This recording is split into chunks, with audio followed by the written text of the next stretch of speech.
বর্তমান বিশ্বের 10ম ধনী ব্যক্তি মুকেশ আম্বানির ছেলের বিয়েতে পুরো মুম্বাই সেজেছে নতুন রূপে। হলিউড বলিউড তারকা থেকে তুখোড় রাজনীতিকেও আছেন আমন্ত্রিত অতিথিদের তালিকায়। ফোর্বস ম্যাগাজিনের তথ্য মতে পুরো বিয়ের আয়োজনে খরচ হচ্ছে 4 থেকে 5 হাজার কোটি টাকা, যা আম্বানির মোট খরচের মাত্র 0.5%। বিশ্বের অন্যতম শীর্ষ ধনী মুকেশ আম্বানির ছেলের বিয়ে বলে কথা, তাই তো আয়োজনও চোখ ধাঁধানো।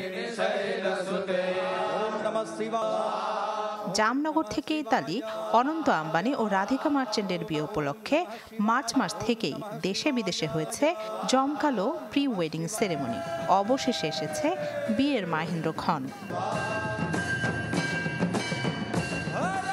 আম্বানি পুত্রের বিয়ে এখন ভারতের টক অব দ্য টাউন। শুধু ভারত বললে ভুল হবে, এ নিয়ে বিশ্বজুড়েই চলছে নানা গসিপ।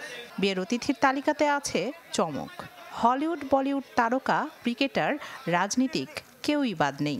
ভারতের প্রধানমন্ত্রী নরেন্দ্র মোদীও এই বিয়ের নিমন্ত্রিত অতিথি। হলিউডের জন সেনা, কিম কার্দাশিয়ান ও যুক্তরাজ্যের সাবেক 2 প্রধানমন্ত্রী টনি ব্লেয়ার, বরিস জনসন কে নেই তালিকায়। এরই মধ্যে শুরু হয়েছে বিয়ের আনুষ্ঠানিকতা।